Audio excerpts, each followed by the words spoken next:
The topic of domestic violence and sex trafficking is not a comfortable topic.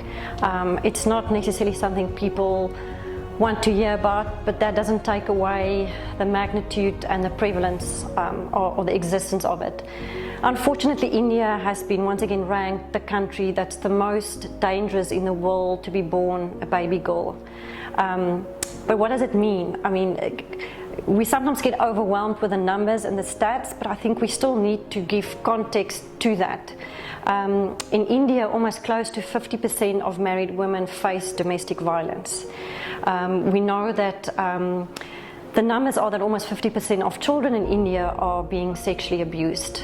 And if we look at child marriage, which is a form of domestic violence or sexual abuse, 40% of the child marriages in the world still take place in India. The challenge is not just the child marriages. The problem is the moment that you marry off a child, her likelihood of being abused or being part of domestic violence is higher. So when you marry below 18, the domestic violence incidence rate actually goes up to almost 78%. So that's the domestic violence situation.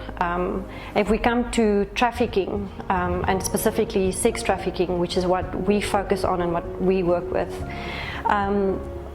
once in every 3 minutes, a girl is being trafficked for sexual slavery. And unfortunately, the average age of these girls are now only 12 years old. So what does it mean? It actually means that a 12-year-old girl gets trafficked, and sexual slavery means that she gets raped up to 40 times a day. Most of these girls are being locked up or kept hidden. Many of the times they're actually just being kept naked and not given any food. The big thing about trafficking is not just the number of girls that are being trafficked, it is that only 1% of these girls are ever getting rescued. And so when you look at our work and the work we do, the majority of our work, even in the domestic violence side, is about prevention. It's about how can we prevent this from happening. But that is the situation, and that's I think why our team gets up every day and goes to work every day, is knowing that there's a lot of help needed and there's a lot of girls who cannot speak up for themselves.